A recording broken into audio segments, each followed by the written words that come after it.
Monsieur le Président de la Cour constitutionnelle, Monsieur le Vice-président de la République, Monsieur le Vice-président du gouvernement, Mesdames, Messieurs les membres du gouvernement, vénérables sénateurs, honorables députés, dignitaires de la République, Mesdames, Messieurs, c'est avec honneur et gravité que je prends la parole devant vous aujourd'hui pour présenter synthétiquement le différend qui nous oppose à la République sœur de Guinée équatoriale et l'arrêt irrélatif de la Cour internationale de justice. Comme chacun sait désormais, le 19 mai 2005, la Cour internationale de justice a rendu sa décision sur le différend opposant la République gabonaise à la République de Guinée équatoriale concernant les frontières terrestres et maritimes et la souveraineté sur les îles Banié, Konga et Cocotier.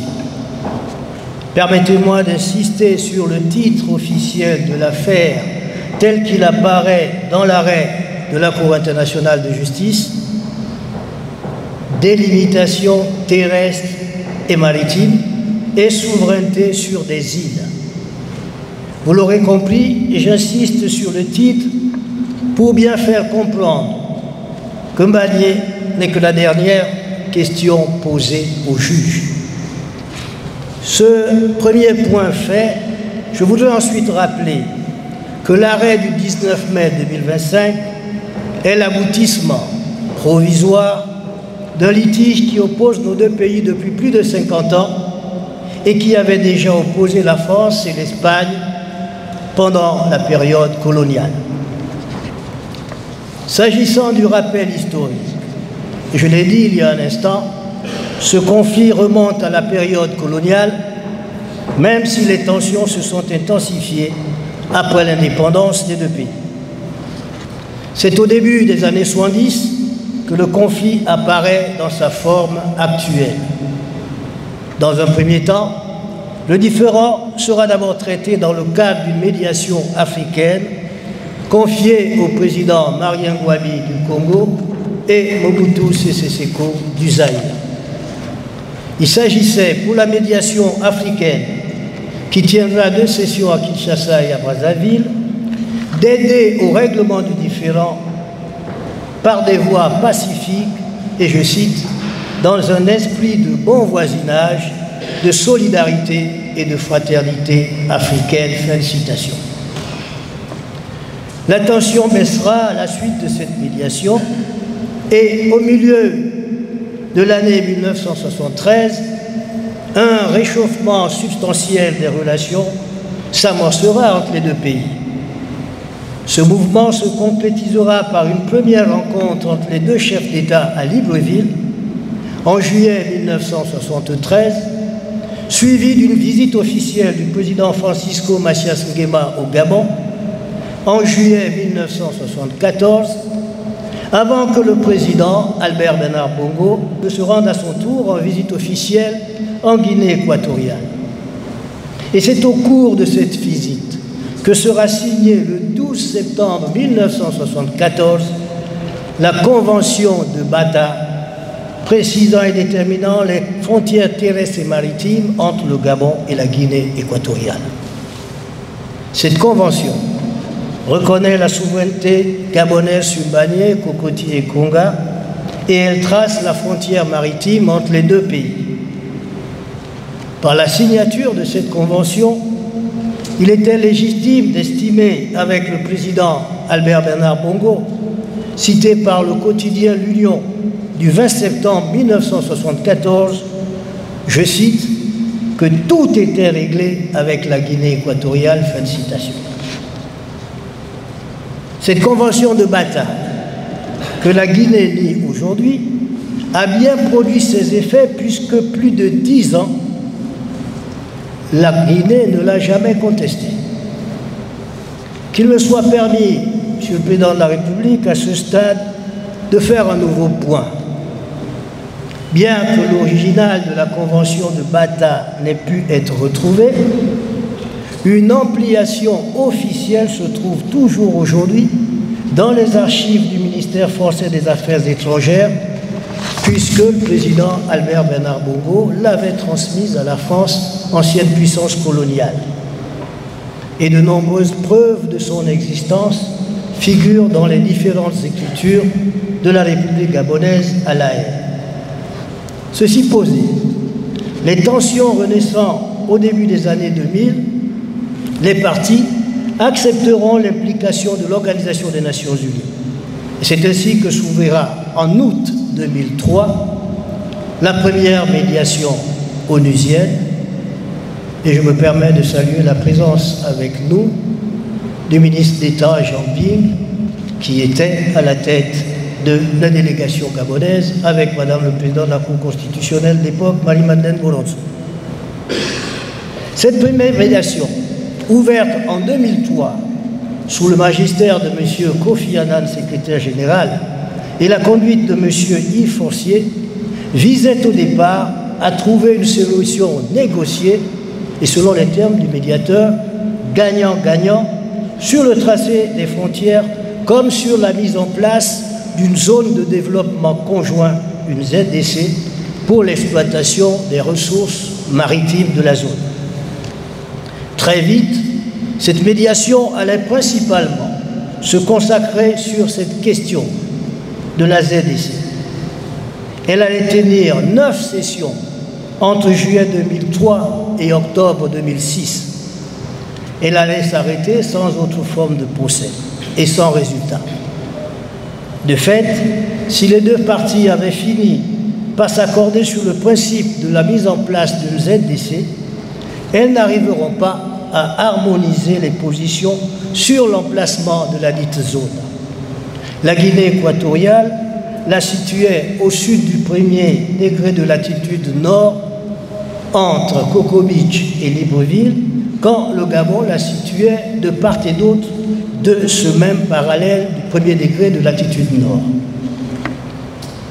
Succédant à M. Kofi Annan au secrétariat général des Nations Unies, M. Ban Ki-moon proposa en avril 2008 une nouvelle médiation au parti. Cette deuxième médiation sera conduite par M. Nicolas Michel.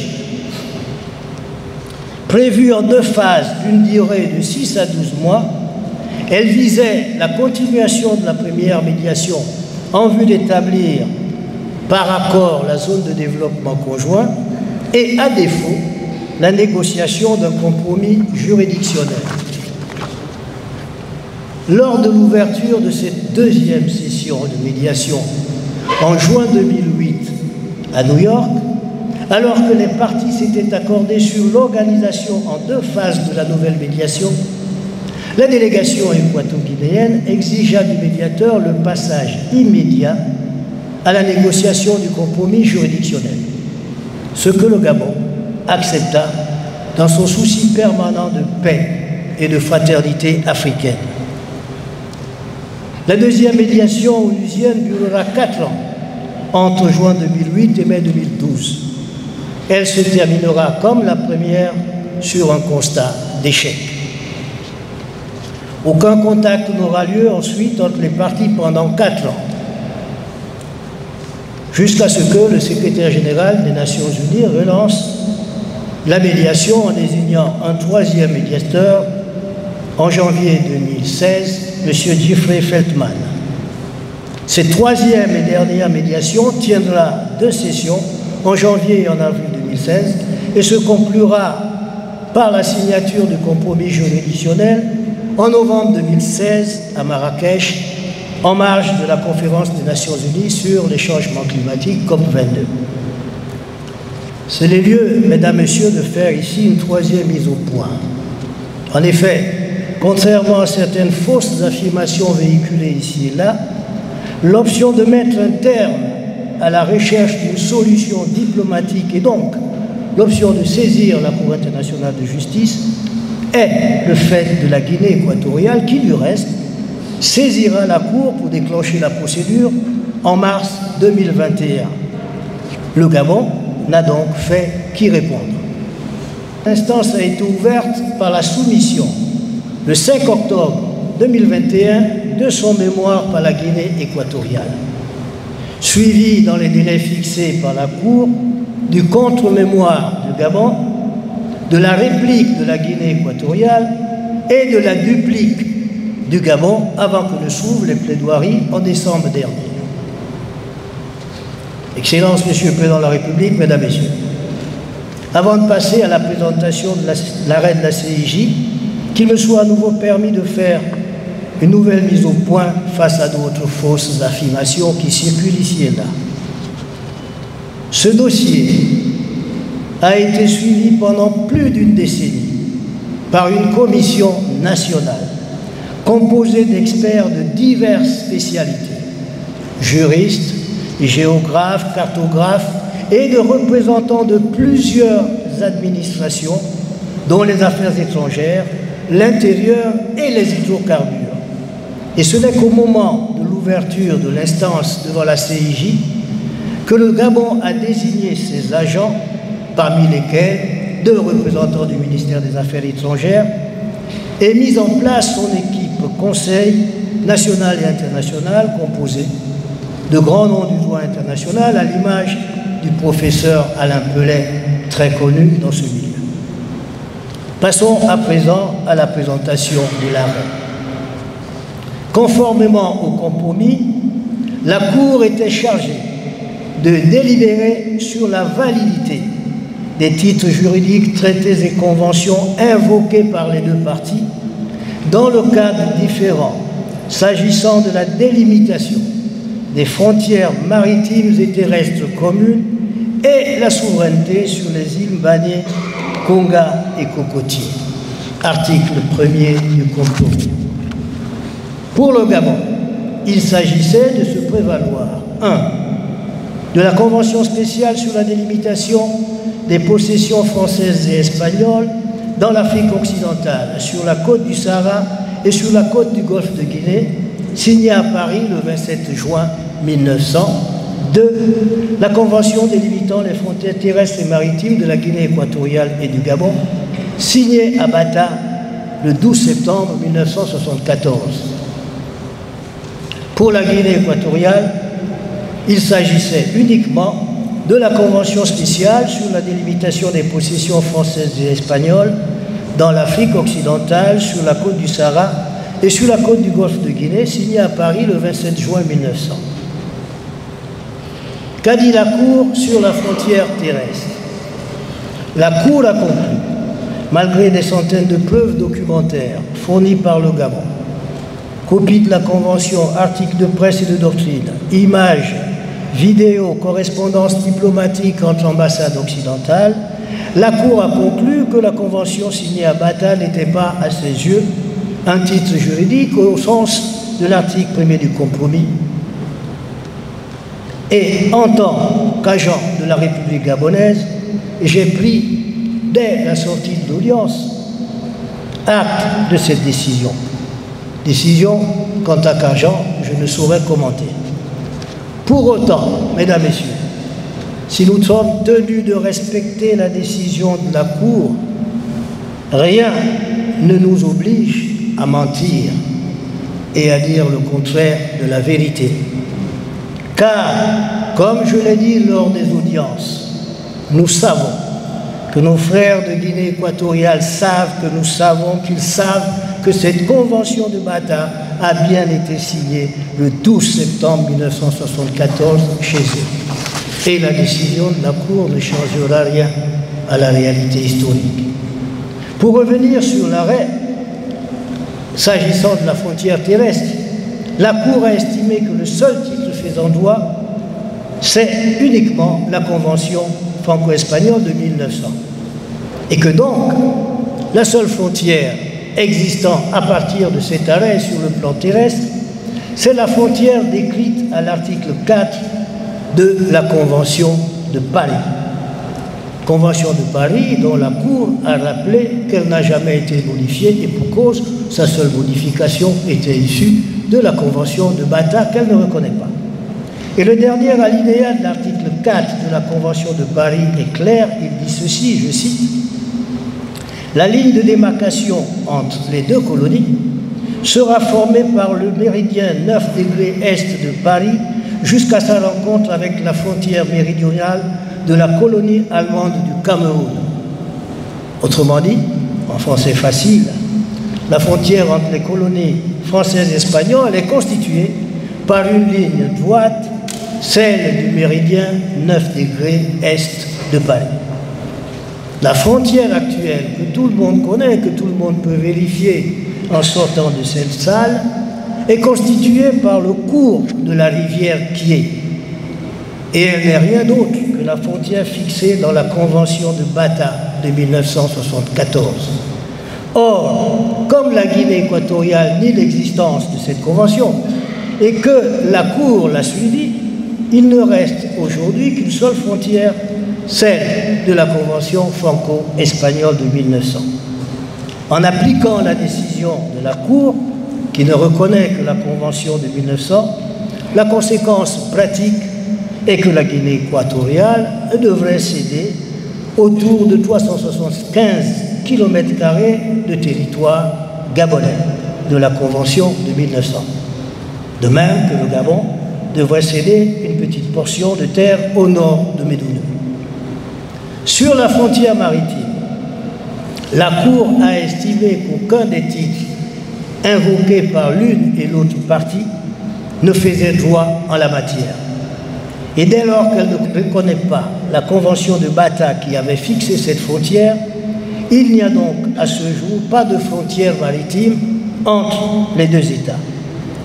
Il revient donc aux deux États de négocier pour fixer ensemble une frontière maritime conformément au droit international en vigueur. Sur les îles, il est bon de rappeler là aussi le contenu de l'arrêt. En effet, contrairement à ce qu'on lit ici et là, la Cour ne s'est pas fondée sur un texte colonial pour accorder la souveraineté sur ces îles à la Guinée. La Cour a procédé à un raisonnement.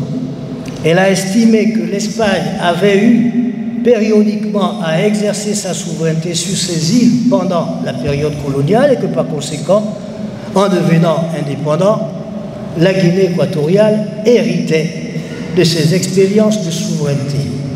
Je le répète, la Cour ne s'est fondée sur aucun texte pour accorder la souveraineté. Elle s'est fondée sur une pratique de souveraineté par l'Espagne pendant la période coloniale. Excellences, Monsieur le Président de la République, Mesdames, Messieurs, évoquons à présent les perspectives. Ces perspectives sont aussi simples que complexes. Comme dans la plupart des cas similaires, l'application de l'arrêt de la Cour suppose l'ouverture de négociations entre les deux parties. Aucune décision de la Cour internationale de justice n'est appliquée à la sortie de l'audience.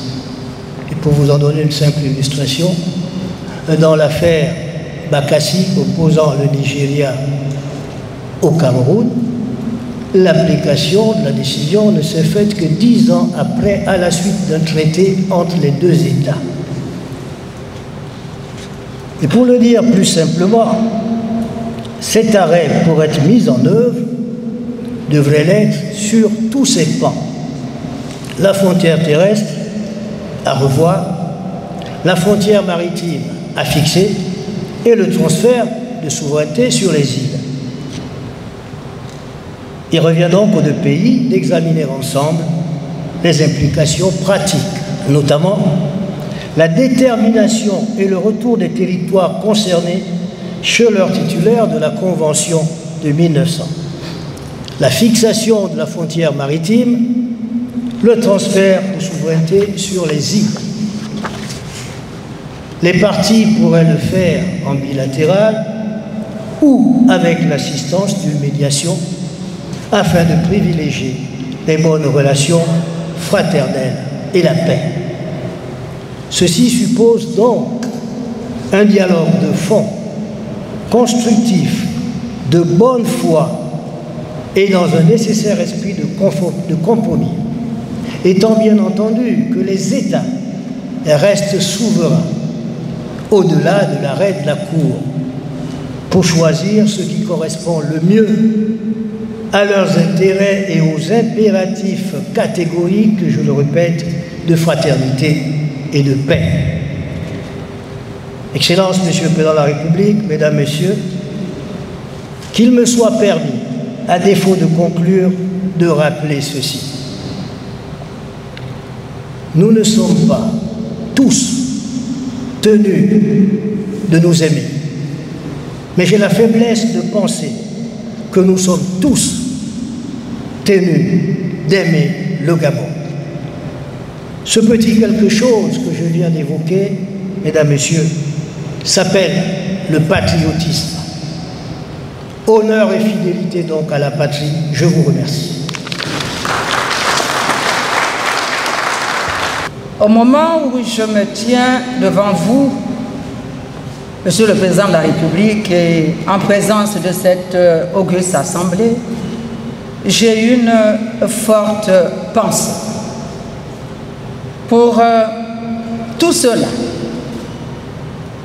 tous ces hauts cadres gabonais, et qui ont passé des heures, pour ne pas dire des jours, et ensuite des mois et des mois, pour constituer le dossier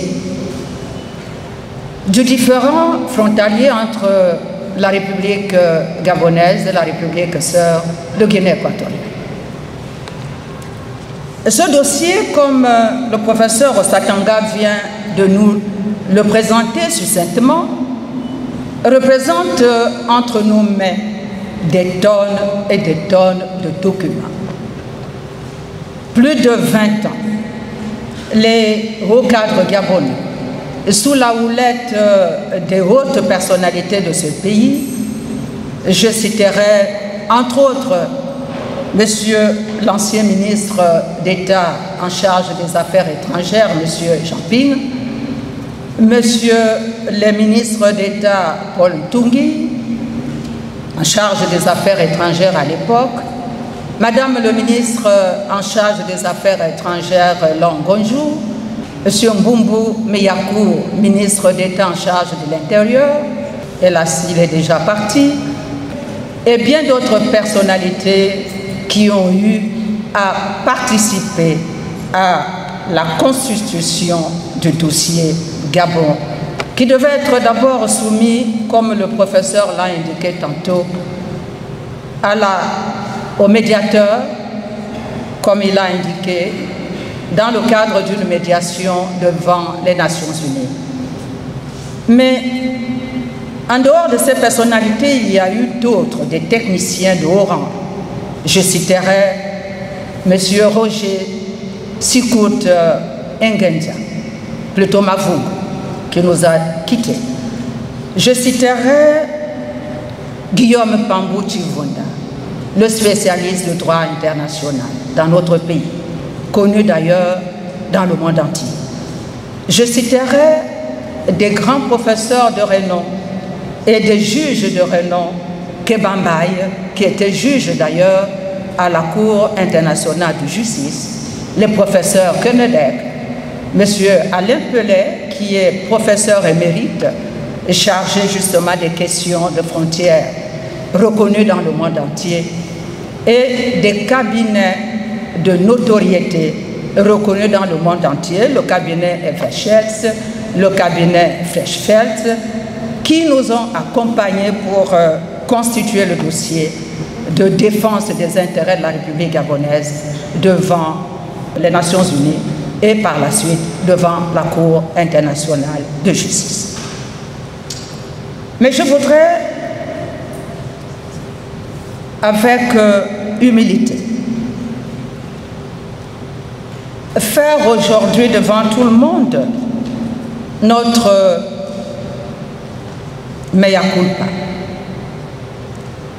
Les compatriotes ont accueilli avec beaucoup de tristesse la décision rendue par la Cour internationale de justice.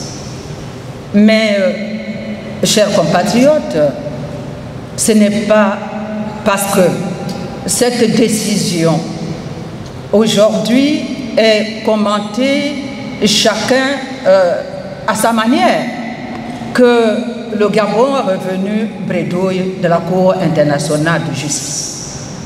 Cette décision, le professeur vient de vous présenter succinctement son contenu, renvoie les parties à la situation qui existait en 1972-73, avant la Convention de 1974. Omar Bongo, à chaque fois, nous invitait, nous les techniciens de la Guinée équatoriale et du Gabon, à trouver des solutions gagnant-gagnant. Et il avait de cesse de rappeler à son homologue Obiangema, le président de la République de Guinée équatoriale, qu'il fallait mieux pour les deux parties de mettre en commun leur savoir-faire pour exploiter les ressources communes dans cette zone et de trouver une solution qui ne devait pas nécessairement se baser sur le droit, parce qu'il était difficile, et d'ailleurs vous allez le constater, que même aujourd'hui il est difficile de ramener les populations qui depuis de longues années se réclament de la Guinée équatoriale au Gabon. Et il est difficile également de reprendre en tant que tel les îles Manié, parce que les intérêts des deux pays s'entrechoquent. Ils sont donc tenus, ces deux pays, de s'asseoir pour trouver une solution qui va dans le sens de préserver les intérêts de population de l'un et l'autre pays. Monsieur le Président de la République, le professeur l'a dit, nous nous retrouvons à la case départ. Nous avons passé plus de 20 ans à essayer de trouver une solution. Et aujourd'hui, nous comptons sur les relations excellentes entre le Gabon et la Guinée équatoriale, entre votre Excellence et le président Obiangema de la Guinée équatoriale, afin que les négociations qui vont nécessairement reprendre puissent aboutir à une solution définitive. J'ai donc l'honneur et le devoir de vous remettre, accompagné de co-agents qui était en même temps secrétaire permanent de la Commission nationale en charge de différents Gabon-Guinée équatoriale, de vous remettre officiellement cette décision rendue le 19 mai dernier par la Cour internationale de justice. Je me permets de la sortir de l'enveloppe pour montrer à tous qu'il s'agit de l'original.